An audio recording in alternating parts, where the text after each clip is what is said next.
الحمدللہ رب العالمین والصلاة والسلام علی اشرف الانبیاء والمرسلین۔ سورۃ النور آیت نمبر 2 کے اندر ہم نے یہ مسئلہ پڑھا تھا کہ زنا کرنے والی عورت اور زنا کرنے والے مرد کو 100 کوڑے مارنے ہیں۔ اب یہ 100 کوڑے کس کو مارنے تھے؟ میں نے آپ کو واضح کیا تھا کہ یہ 100 کوڑے غیر شادی شدہ جوڑے کو یا غیر شادی شدہ مرد اور عورت میں سے جو بھی ہوگا اس کی یہ سزا اس آیت کے اندر اللہ تعالیٰ نے بیان فرمائی ہے۔ اور جہاں تک تعلق ہے شادی شدہ مرد یا شادی شدہ عورت کا کہ اگر وہ زنا کر لے تو اس کی حد رجم ہے، جیسا کہ اس موقع پر بھی آپ کے سامنے ایک روایت میں نے پیش کی تھی کہ رسول اللہ صلی اللہ علیہ وسلم نے فرمایا کہ خذوا عنی قد جعل اللہ لہن سبیلا البکر بالبکر جلد 100 ونفی سنۃ والثیب بالثیب جلد 100 والرجم، کہ نبی علیہ السلام نے صحیح مسلم کے اندر یہ بات بیان فرما دی تھی کہ شادی شدہ اگر زنا کریں گے تو ان کو رجم بھی کیا جائے گا 100 کوڑوں کے ساتھ۔ تو یہ جو حد ہے رجم کی، یہ قرآن مجید، سنت متواترہ اور اجماع امت سے ثابت ہے، اور یہ حکم قرآن مجید کے اندر جو آیات موجود ہیں ان کے ساتھ بھی ثابت ہے، اور قرآن کریم کی اس آیت سے بھی یہ مسئلہ ثابت ہوتا ہے جس کی تلاوت منسوخ ہو چکی ہے لیکن اس کا حکم باقی ہے۔ تو قرآن مجید کے اندر جو آیت موجود ہے جس کے ذکر سے پہلے یہ بات یاد رکھنا انتہائی ضروری ہے کہ پہلے انبیاء کرام علیہم السلام اور ان کی امتوں پر جو نازل شدہ احکامات ہیں جو قرآن مجید نے ذکر کیے ہیں اور قرآن و سنت نے ان کے منسوخ ہونے کا تذکرہ نہیں کیا، تو ان احکامات پر عمل کرنا ہمارے نبی کریم صلی اللہ علیہ وآلہ وسلم اور آپ کی پوری امت پر فرض ہے، واجب ہے، جیسا کہ اللہ تعالیٰ نے سورہ انعام میں 18 انبیاء کرام علیہم السلام کا نام لیا اور پھر ان کے آباء اور ان کی اولاد اور اخوان کا تذکرہ کر کے کیا فرمایا؟ اولئک الذین ھدی اللہ فبہداہ مقتدی، کہ یہی وہ لوگ ہیں جنہیں اللہ تعالیٰ نے ہدایت دی تو پس آپ ان کی ہدایت کی پیروی کریں۔ تو رجم کی سزا کا ذکر اللہ تعالیٰ نے سورہ مائدہ میں تورات کے حوالے سے فرمایا ہے۔ وَكَيْفَ يُحَكِّمُونَكَ وَعِندَهُمُ التَّوْرَاةُ فِيهَا حُكْمُ اللَّهِ، کہ آپ کو وہ کیسے منصف بنائیں گے جب کہ ان کے پاس تورات ہے اور جس میں اللہ تعالیٰ کا حکم موجود ہے۔ اور یہ حکم کون سا تھا؟ یہ حکم رجم کا تھا، جیسا کہ نبی علیہ السلام سے صحیح مسلم کے اندر روایت موجود ہے، آپ علیہ السلام نے فرمایا، یہ براء بن عازب رضی اللہ تعالیٰ عنہ اس حدیث کے راوی ہیں کہ نبی علیہ السلام ایک یہودی کے پاس سے گزرے جس کا منہ کالا کیا ہوا تھا اور اسے کوڑے مارے گئے، تو نبی علیہ السلام نے انہیں بلایا اور فرمایا، ہاکذا تجدون حد الزانی فی کتابکم، کیا جو تم نے یہ حد نافذ کی ہے کیا تم اپنی کتاب کے اندر اسی طرح کی حد پاتے ہو؟ قالوا نعم، تو انہوں نے کہا کہ ہاں ہمیں اسی طرح حد ملتی ہے۔ فدعا رجلا من علمائہم، تو ان کے علماء میں سے ایک شخص کو آپ علیہ السلام نے بلایا، فقال انشدک باللہ الذی انزل التوراۃ علی موسیٰ، کہ میں اس اللہ کی تمہیں قسم دیتا ہوں جس نے موسیٰ علیہ السلام پر تورات نازل فرمائی، اھکذا تجدون حد الزانی فی کتابکم، کیا تم اپنی کتاب میں اسی طرح کی حد پاتے ہو زانی کے متعلق؟ قال لا، تو اس نے کہا کہ نہیں۔ ولولا انک نشدتنی بھذا لم اخبرک،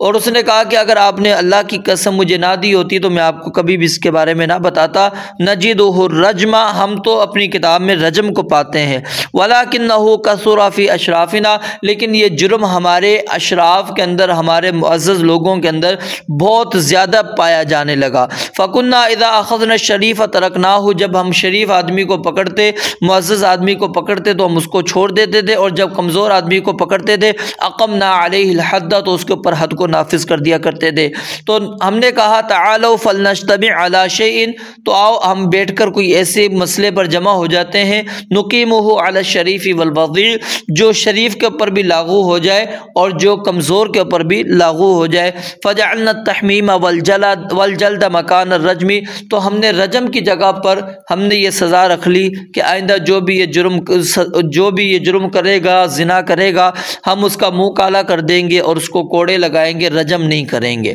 قال رسول اللہ صلی اللہ علیہ وسلم، اس وقت نبی علیہ الصلوۃ والسلام نے کہا اللہم انی اول من احیا امرک اذ اماتوہ فامر بہ فرجم، تو اس وقت نبی علیہ السلام نے کہا اللہ میں پہلا شخص ہوں جس نے تیرے اس امر کو زندہ کر دیا، اس حکم کو زندہ کر دیا ہے، جب کہ وہ اس کو مردہ انہوں نے کر دیا تھا، اور پھر نبی علیہ الصلوۃ والسلام نے اس کے متعلق حکم دیا اور اس کو رجم کر دیا گیا۔ اب کیونکہ رجم ان کی کتاب کے اندر بھی موجود تھا، اب تو رات کے اس حکم جو رجم کا ہے یہ کس کا حکم تھا؟ اللہ رب العالمین کا حکم قرار دے کر اس کے اوپر کیا ہے عمل کیا گیا۔ اور ایسے ہی ایک مسئلہ ان آیات کے ہی ضمن میں اللہ تعالیٰ نے اعضاء کے قصاص کا ذکر کیا جو تورات کے حوالے سے۔ اب قرآن میں اعضاء کے قصاص کا تذکرہ سورہ مائدہ آیت نمبر 45 کے علاوہ کہیں اور پر موجود نہیں۔ اس کے باوجود نبی علیہ الصلوۃ والسلام نے اعضاء کے قصاص کا حکم بھی دیا اور امت اعضاء کے قصاص پر متفق بھی ہیں۔ وَكَتَبْنَا عَلَيْهِمْ فِيهَا أَنَّ النَّفْسَ بِالنَّفْسِ وَالْعَيْنَ بِالْعَيْنِ وَالْأَنْفَ بِالْأَنْفِ وَالْأُذُنَ بِالْأُذُنِ وَالسِّنَّ بِالسِّنِّ وَالْجُرُوحَ قِصَاص فَمَنْ تَصَدَّقَ بِهِ فَهُوَ كَفَّارَةٌ لَهُ وَمَنْ لَمْ يَحْكُمْ بِمَا أَنزَلَ اللَّهُ فَأُولَئِكَ هُمُ الظَّالِمُونَ۔ اور پھر ان آیات کے بعد آگے اللہ تعالیٰ نے سورہ مائدہ آیت نمبر 48 کے اندر قرآن مجید کو پہلی کتابوں پر کیا قرار دیا ہے؟ مہیمنن علیہ، کہ وہ مہیمن ہے، محافظ ہے۔ تو یہ جملہ جو اللہ رب العالمین نے فرمایا اس کا مقصد کیا ہے کہ جو شادی شدہ زانی کی سزا رجم اور نفس اور اعضاء کی قصاص کا مسئلہ ہے، اب یہ قرآن مجید کی زیر حفاظت ہے، یعنی اس کے اوپر عمل کیا جائے گا۔ تو قرآن کریم کے اندر وہ آیت جس میں رجم کا صریح حکم تھا، جس کی تلاوت منسوخ ہو گئی اور حکم ابھی بھی باقی ہے، اس کا تذکرہ سیدنا عمر بن خطاب رضی اللہ تعالیٰ عنہ نے اب منبر پر خطبے کے دوران نہایت شد و مت کے ساتھ کہا، اور جب انہوں نے یہ بات کہی تو انہوں نے کہا کہ مجھے فکر ہو گئی ہے کہ کہیں ایسا نہ ہو کہ کچھ لوگ آئیں اور وہ کہیں کہ ہم قرآن مجید کے اندر رجم کا صریح لفظ نہیں دیکھتے،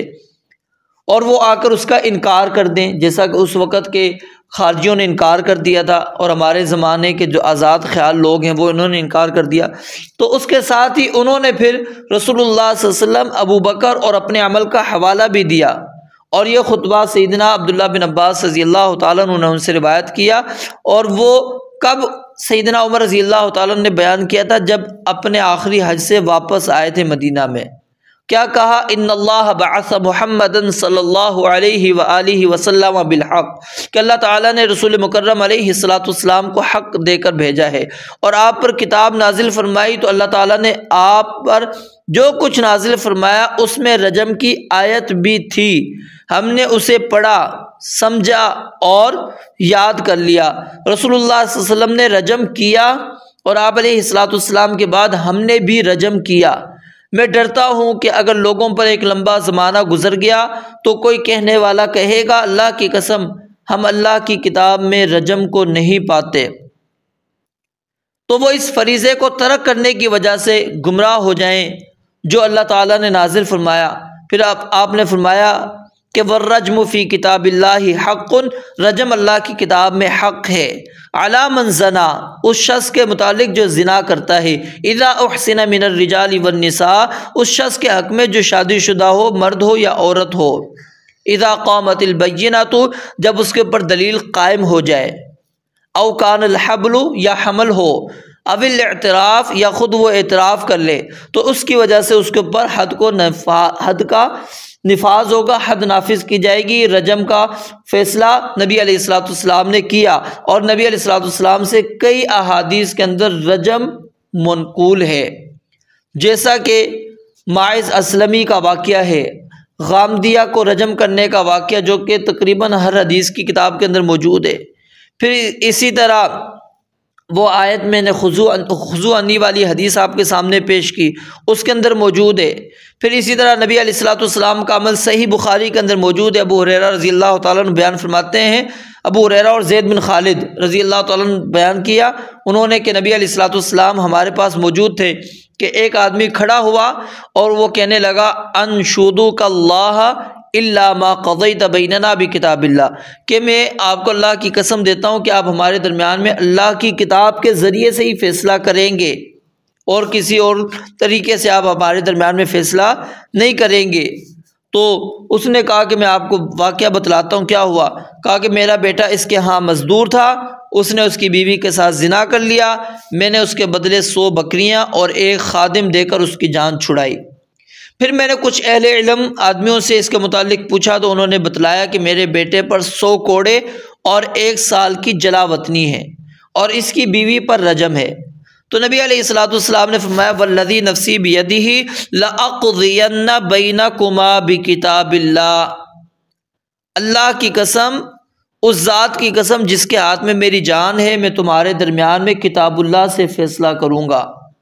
اب کتاب اللہ کا لفظ نبی علیہ السلام نے استعمال کیا، ذرا غور کریں، اللہ کی کتاب میں جو فیصلہ ہے وہی فیصلہ کروں گا۔ اور فیصلہ کیا ہے؟ فرمایا المئۃ شاۃ والخادم رد علیک، جو تم نے 100 بکریاں دی ہیں اور جو خادم ہے وہ تمہارے پر واپس پلٹ آئے گا، وہ واپس لوٹا دیا جائے گا۔ وعلی ابنک جلد 100 وتغریب عام، تمہارے بیٹے کو 100 کوڑے مارے جائیں گے اور 1 سال کے لیے جلا وطن کر دیا جائے گا۔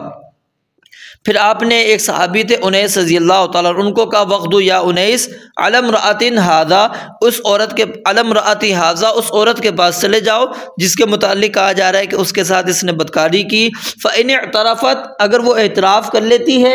فرجمھا، تو اس کو تم نے رجم کر دینا ہے کیونکہ وہ شادی شدہ تھی۔ فغدا علیہا فاعترفت فرجمھا، تو وہ اس کے پاس چلے گئے، اس سے پوچھا، اس نے اعتراف کر لیا تو وہ اس کو کیا ہے سنگسار کر دیا گیا۔ صحیح بخاری کے اندر یہ واقعہ موجود ہے۔ تو اب اس سے بھی یہ بات ثابت ہوتی ہے کہ رجم کا حکم کتاب اللہ میں ہے، سنت کے اندر، حدیث کے اندر ہے، اجماع ہے۔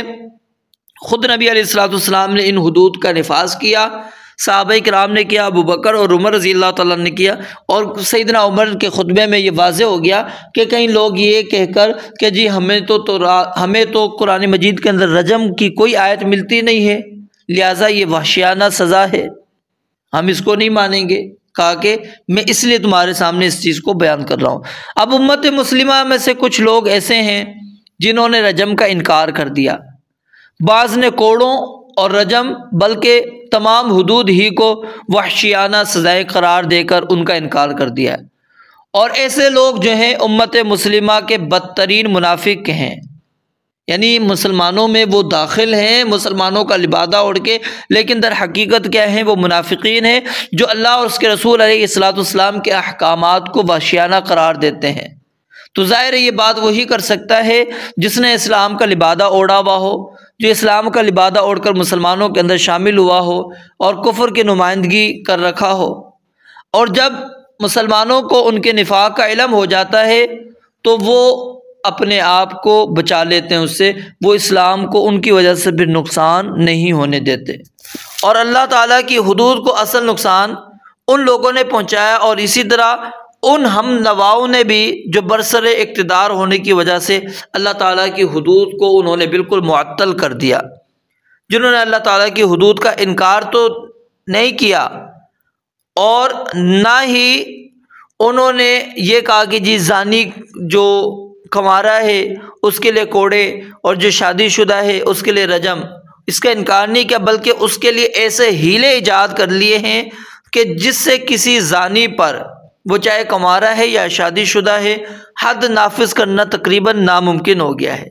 اور پھر ان کو انہوں نے فقہی قوانین کا نام دے کر اسلامی ممالک کے اندر اس کو نفاذ کا مطالبہ کیا ہے کہ ان کو نافذ کیا جائے۔ چند میں آپ کے سامنے بیان کر دیتا ہوں جس کو شیخ عبدالسلام بن محمد رحمہ اللہ نے اپنی تفسیر کے اندر بھی بیان کیا ہے۔ نمبر 1، اجرت پر لائی ہوئی عورت سے زنا کرے تو کہتے ہیں اس پر حد نہیں، یعنی کسی نے کسی عورت کو اجرت دے دی اور اس سے زنا کر لیا، کہتے ہیں اس کے اوپر حد نہیں ہوگی کیونکہ اس کو اس کے پیسے مل رہے ہیں۔ نمبر 2، دار الحرب، جنگ والا جو علاقہ ہے، ٹھیک ہے، جہاں پر جنگیں چل رہی ہیں، اور دار البغی، اس میں زنا کرے گا تو کہتے ہیں اس کے اوپر بھی حد نہیں۔ اسی طرح جن عورتوں سے نکاح حرام ہے، جیسے ماں، بہن، بیٹی، پھوپھی، بھتیجی، خالہ، پھوپھو، بھانجی، ان سے نکاح کیا ہے قرآن نے حرام قرار دیا ہے، کہتے ہیں ان سے نکاح کر کے زنا کرے تو اس کے اوپر حد نافذ نہیں ہوگی، چاہے اس کو معلوم ہو کہ یہ رشتے میرے لیے حرام ہیں۔ اسی طرح جس حکمران کے اوپر کوئی حکمران نہ ہو، وہ اکیلا حکمران ہے، اس کے اوپر کوئی مزید حکمران نہیں ہے، تو اگر وہ زنا کر لے تو کہتے ہیں اس کے اوپر بھی حد نافذ نہیں ہوگی۔ اور اگر زانی یہ دعویٰ کر لے کہ وہ اس کی بیوی ہے، صرف یہ دعوے کرنے سے حد ساقط ہو جائے گی، چاہے وہ اس کی بیوی ہو یا نہ ہو، وہ دعویٰ سچا ہو جھوٹا ہو کچھ نہیں ہم دیکھیں گے، بس اس نے دعویٰ ایک دفعہ کر دیا کہ یہ میری بیوی ہے، اس کے اوپر حد نہیں لگائی جائے گی۔ تو اب بتائیں کہ اس طرح کون سا زانی ہوگا جو